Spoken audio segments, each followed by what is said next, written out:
Thank you very much, Kati. In spite of having a lifetime spent with all sorts of technical stuff, including some very heavy technical stuff, particularly in theoretical physics, well, this is not going to be a technical presentation. I do hope that you don't mind that after all this, everything that happened today. Kati mentioned that this is supposed to be a motivational talk. I don't know what you mean by that, Kati. Honestly, it was never intended to be a motivational talk, but I did perk it up a little bit along those lines so that you should be satisfied, hopefully, with the motivational aspects. Let me ask you a question. I'm going to show you a Latin phrase. Hands up, please, if you know what this means. Okay, I know you know it. Cogito ergo sum means, okay, I think, therefore I am. Now, second question, what does this mean? Hands up if you know it. One person, I feel, therefore I am. The thing is, as far as I could tell, there was only one single person who knew this saying. And this is crucial because if you ask yourself, who am I really, the person who thinks or the person who feels, then the answer will not be obvious. But we as human beings define ourselves as Homo sapiens, that is, the thinking, the rational person. And that is simply not true in the sense that it should dominate our identity. From this develops the kind of the myth, that science is really a world of rationality where everything is based on foolproof proofs, where, emotions don't really have any place. And the fact is, human beings are just as emotional as rational, and science is sort of infected, if you want to use this phrase, by emotions to a lot of extent, really. The thing is, behind all this is psychology, a topic that we don't normally deal with. Psychology infiltrates science in very complex ways, but let me try to simplify this just for the sake of this presentation. One item is that our mind is both brilliant and fallible. And this is a very interesting contrast or duality in the way our mind works. Secondly, our ego is self-inflating and self-defending. We love to pump our egos, and we love to defend our egos against any particular attack. And also, we're ultra-social creatures, which means you always think about what other people think about you, and you also think about other people all the time. And these are just, basic items that I would like you to keep in mind during this short presentation. Let me put this into a little bit of a context in terms of where I come from, mostly Gideon Richter. This is just part of my identity. The other part is university, but this is Richter. I'm not going to dwell on this. I would just like to give you a sort of impression of what this company is all about. It's really special. It's really cool, so to speak, and really one of its kind in this region. And if you look at the fundamental driving force behind this, it is talent. It's the idea of talent, recruiting talented people who can work this system. Now, here's the million-dollar question. What is talent? Because, there's an illusion about talent. You all think you know what talent is. The thing is, the answer to this question is absolutely crucial, and the answer to this question is probably not what you think, and probably not what the educational system thinks, and that's really crucial. So, this was my, short introduction to this presentation about what we mean by talent and what we mean by being a good researcher in the real world. And the real world is crucial. That's why I emphasized it in red. Okay, here we are, primary school, secondary school, university. This is where you do your PhD. And this is the real world. And you know, we have an idea about talent here. You're good at mathematics, you're good at physics, you're good at chemistry, you have a good memory, blah, blah, blah. You're talented.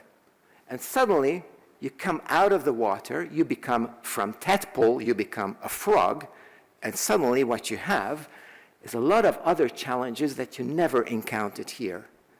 And suddenly the whole concept of talent becomes something totally different. Let me give you a few items here that we regularly encounter, for example, in our company.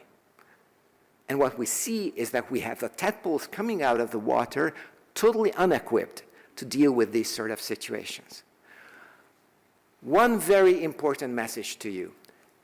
A 24-carat tadpole is not the same thing as a 24-carat frog. In fact, you know, of course, if you have a 24-carat, as a teacher, for example, as a secondary school teacher, you have a 24-carat tadpole in your hands, certainly there's a probability, a much higher probability that he or she will become a 24-carat frog. Okay, that's fine. But also this can happen, you know, at the end of the day. And we see that happening all the time. And on the other hand, we have these little tadpoles, the gray ones. And imagine, or think about this, sometimes these gray tadpoles, the latent talents, do become 24-carat Nobel Prize-winning frogs. And it's very important to take care of them, just as much as with the 24-carat tadpoles. This is why I call talent here like this, you know, small letter talent, and capital letter talent here, the frog kind of talent. Now, again, just pushing a bit, you know, into this context of what we do at Gideon Richter. Cariprazine has been mentioned in the previous lecture. This is what it is. And, you know, just a few data about this project. This started in 1999, okay. And it ended somewhere here, 2015 and 2017. Just if you look at the, you know, for example, the regulatory documentation is over a million pages long. This is huge. This is an absolutely fantastic, huge project. This is just a snapshot of the people working on this project. It's not 3 to 4 to 5 you know, people like at universities working on a certain topic. It is this much, you know, this many people that have to work on a project for about 15, 18 years to get to the end of this. And this is the environment where you have to show your talent, okay? It's a very crucial thing. This is a success story. Anybody who looks at Gideon Richter will see Cariprazine as a success story. What people don't see is all the million or zillion intellectual and emotional difficulties and challenges that we've been through. There are several people in this room who've been there, you know, right from the start, from 1999, who have seen this. And this is very important, this part of the thing. Do you know how many times we, the team working on Cariprazine, felt like, okay, this is the end. We're not going to be able to move forward. And this is an emotional challenge, not an intellectual challenge. The intellectual, you know, professionalism must be there, of course, but the emotional part is also very important. And what the world also doesn't see is all the failed and running projects that we run parallel to Cariprazine. You simply need a lot of projects in order to be able to get to the end, because the chances of putting a drug on the market are really very small. If you look at the big picture, it looks like something like this. You need to synthesize approximately 30,000 different molecules in order to find one that is going to be a good drug candidate. If you find that drug candidate, and you know this, it takes about 15 years to get to the end. And the success rate is about 1 to 2%, and a lot of people are working on the project. So let me ask the question once again, metaphorically speaking, who can make cariprazine or any other drug? And this leads to the question, what is talent? And if we ask the question this way, who can make cariprazine? This is not the same question as who wins, let's say, a mathematical competition in secondary school. And it doesn't have the same answer. This is a myth of talent. Okay?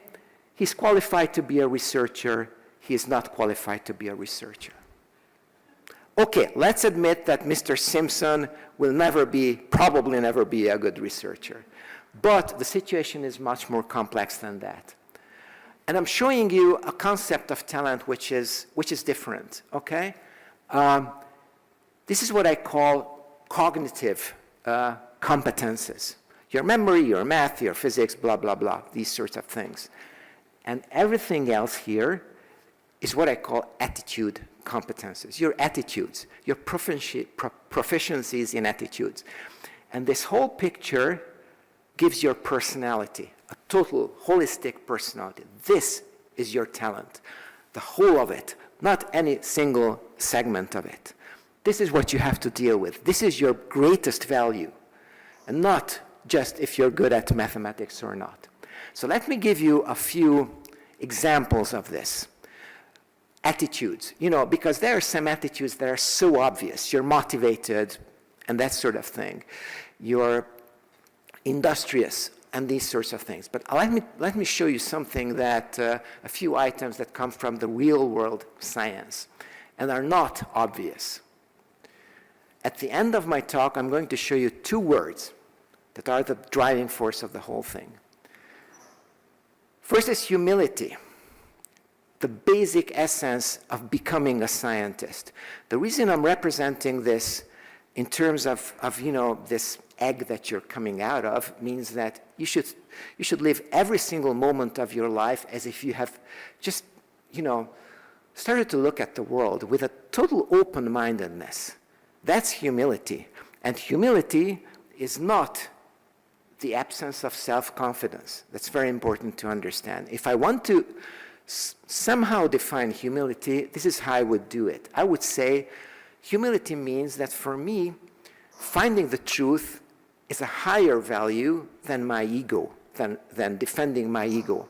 And it's not easy to achieve this, believe me. That's humility. On the other hand, we have self-confidence. You will never be able to go from A to B if you're not self-confident enough.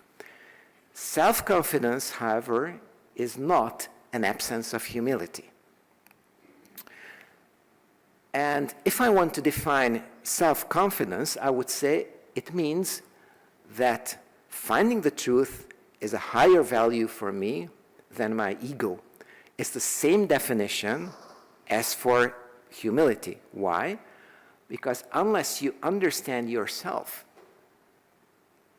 you totally understand your inner values, unless you do that, you will always be concerned with defending your ego and not about, trying to find the truth. And guess what? This combination is critical. This is what we are looking for at Gideon Richter. This is a magical combination. It's not easy to achieve it, and it's not easy to maintain it in your lifetime.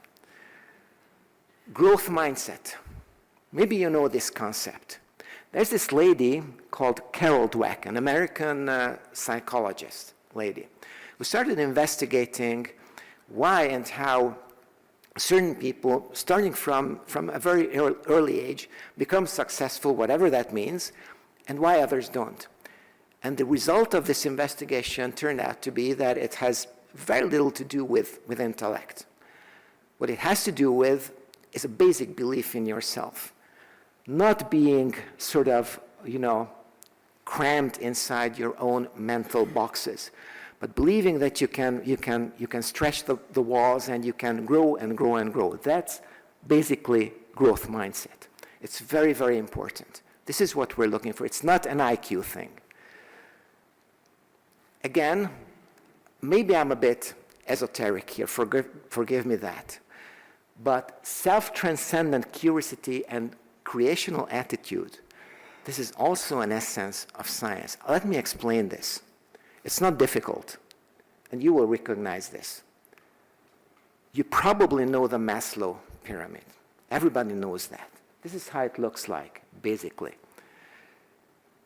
You wouldn't want to be happily sitting here in this conference and listening to these wonderful ladies giving wonderful talks while you're sort of sleepy or, or hungry, or you're socially insecure or something like that. You wouldn't be able to concentrate.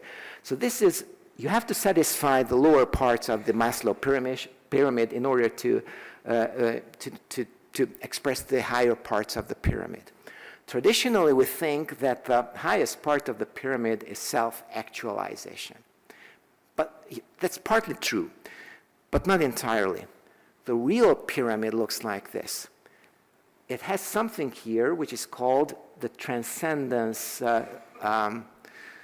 barrier, okay? If you flip beyond that, this is where you get self-transcendence. Self-transcendence means that you're working towards a goal that has more meaning to you than yourself, your self-actualization. A true scientist understands this. The thing I'm trying to create, the thing I'm trying to discover is more important than me. It's beyond me. And I should say, it's a spiritual experience. This is why we're doing science, essentially. Not for career, it's for this reason. And let me tell you, from the point of view of Gideon Richter, most of the scientists in Gideon Richter are not career builders. They're trying to develop drugs. And this is self-transcendence. This is the picture that I like to show you about this. This is what makes them intrepid. This is what makes them huge believers that it doesn't matter if it's 15 or 18 years, and you have to make 30,000 molecules, because at the end of the day, this is what we're driving at. Okay? It's self-transcendence. It's very important. This can be learned. It's not something that we are born with. And the term I use for this is going wild, okay? Becoming wild in science, if you're self-transcendent. Taming, again, a seemingly difficult concept and probably very unfamiliar to you. There are two ways of doing science. One is that I would call a spudder.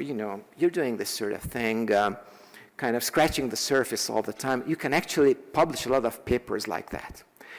And there are the deep diggers who really go deep into a topic. This is where real science is, the deep digging stuff. What this requires in terms of attitude is three things. Plenty of time spent on a single topic. Something that I call super regularity, and I will explain this to you in a moment. And immersion, total immersion in a topic. There's no other things. You're immersed. That doesn't mean you don't have a family or dogs or whatever. It's just that it's inside you. It's part of you. It grows into you. That's immersion. And a lot of people are not capable of doing this. Here's a picture. Do you know what this is? You probably know. Okay? The Little Prince. Let me give you a quote here, and it's going to be musically enhanced. Because it's supposed to be a motivational talk. Okay.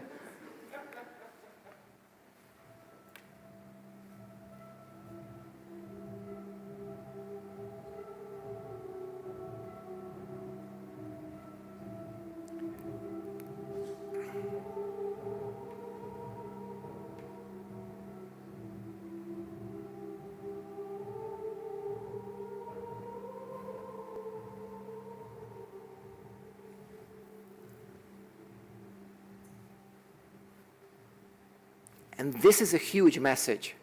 In order to conquer science, in order to conquer any topic in science, you have to tame it.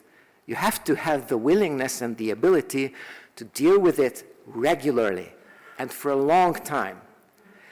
Do you have a problem with quantum electrodynamics? Tame it. It's not your mind that is the problem, it's your unwillingness to tame it, not understanding what taming means. That's the problem, not quantum electrodynamics. Superregularity means something like this. You have to deal with the topic every single day, no exceptions, no exceptions. Every single day, even if just a little bit, even if it's just a few minutes. If you don't do this, you lose it, okay? That's superregularity. And imagine, originally, it's a distant sort of thing. It's not your fox, but when it becomes your fox, I mean the topic, when you tame it, a switch clicks in and you become, your absorbing mentality turns into a creative mentality. And so once you start creating something in that topic, that's when you start becoming a real scientist. You have to tame it. The ability to discover a problem. The way we grew up as tadpoles is we learn certain rules, and the problems are handed over to you on a golden plate. Solve it because you know the rules. And you're good if you can solve the problems. But who discovers the problems themselves? Real science is about discovering real problems, and believe me, it's very difficult to do that. Let me give you again a musically enhanced quotation.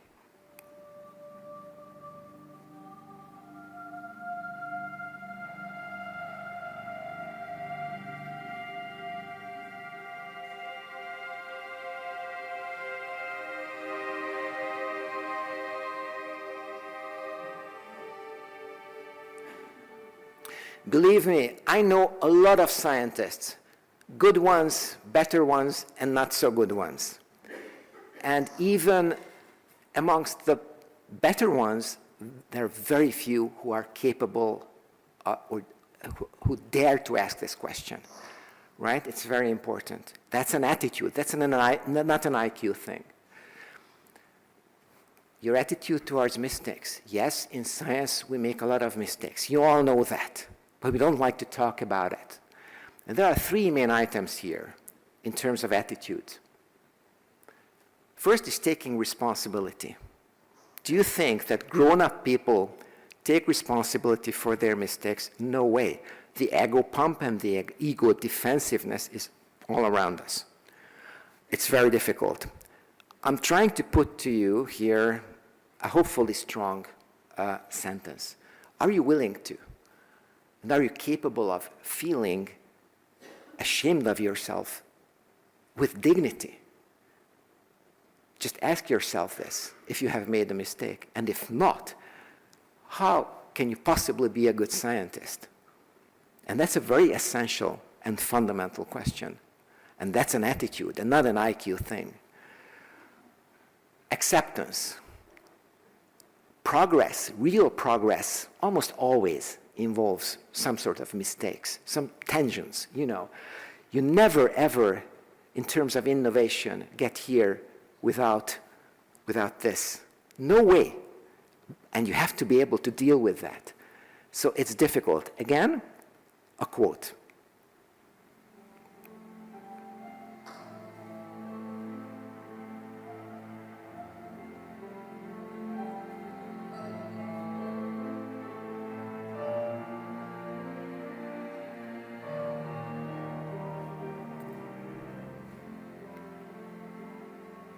And of course, we want to avoid mistakes.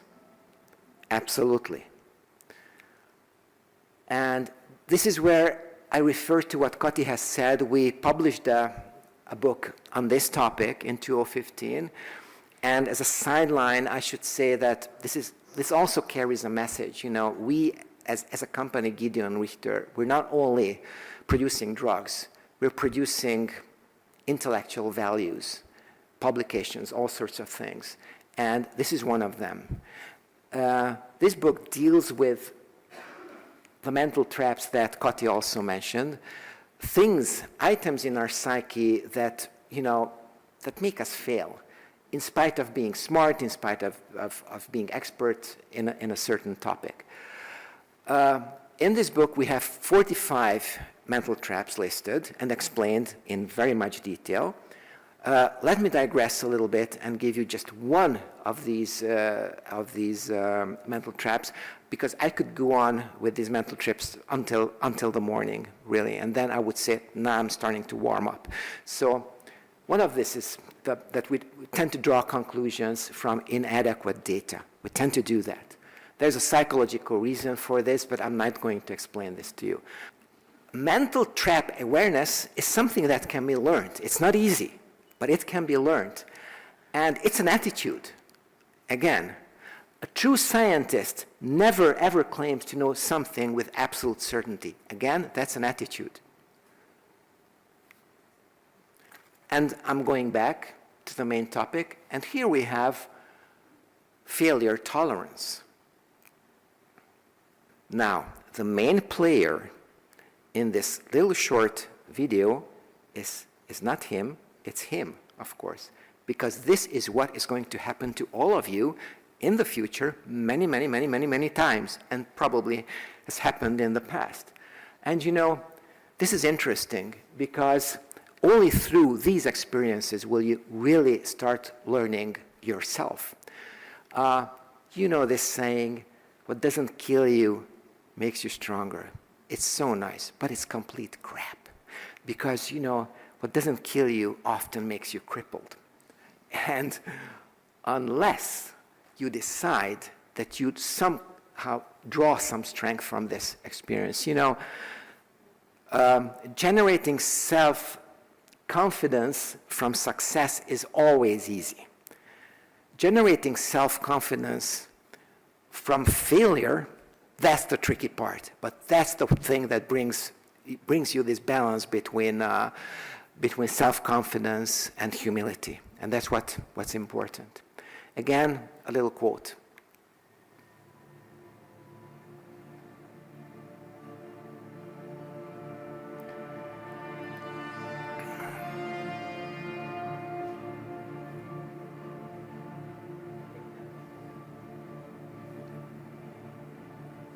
Believe me, we're living day to day in our company according to this quote.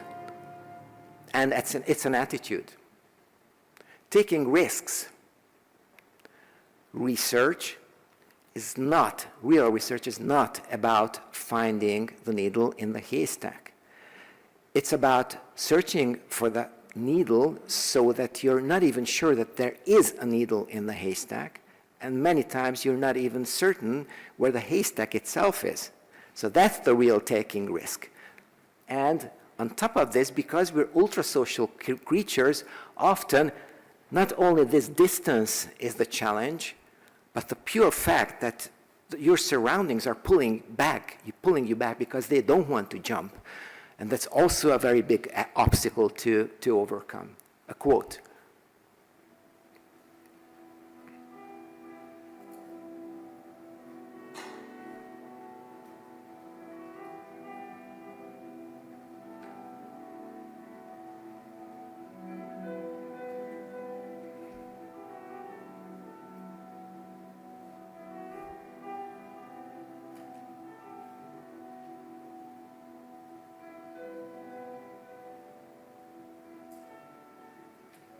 Again, attitudes.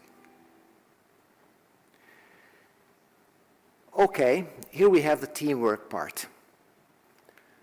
The thing is, it's so easy to talk about good teamwork, and everybody seems to understand what that means. Actually, that's a very tricky and very difficult sort of skill set and topic. The thing is, in order to put knowledge constructively together, and running a good team, constructively, a healthy team, is a very, very difficult project. You know the term brainstorming, and you probably know what that means. It kind of literally speaking, our lives. We, at Gideon Richter, I think there's no day passing without 3 or 4 brainstorming sessions, probably. It's happening all the time. It's dominating our lives. But is brainstorming really this sort of thing? You know, interacting in terms of rational ideas and that? You know, there's something else going on here, which I would call heartstorming. And you know, this phrase doesn't exist. Just like the way we don't know about sentio ergo sum. But the thing is, as soon as you start arguing in a team, it's let's say 50% rationality and 50% it's all about your status quo, all about your trying to build your social network, all about trying to find your place in that social network. And the end result is not coming only from this. It's coming from both. And in many cases, it can have absolutely huge business stakes, how you handle this part of the job. Whether you can communicate assertively or not, whether you can control your ego or not, and all these sorts of things. But as I said before, this itself is a huge topic, and I simply don't have the time to go into. And so on, and so on. I could go on and on and on with these attitudes. The end result is something like this. A good researcher is partly, you know, something to do with the quality of the spirit. And I would say this plays a huge, huge, huge part in the whole concept of becoming a good scientist. I promised to you 2 words that are driving the whole situation. One of them is courage. The courage to be able to self-reflect, to become self-transcendent, and all these sorts of things. The question is, what do we mean by courage? Here's the definition.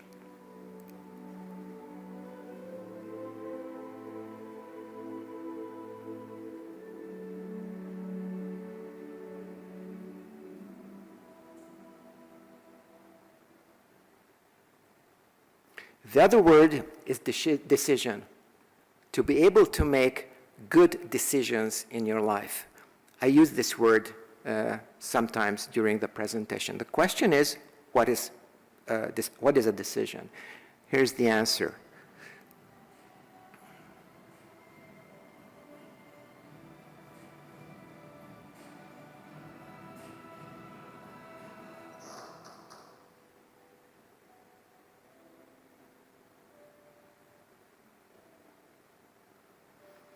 Okay, and at the end, let me show you a very short video about courage and decision.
This is going wild.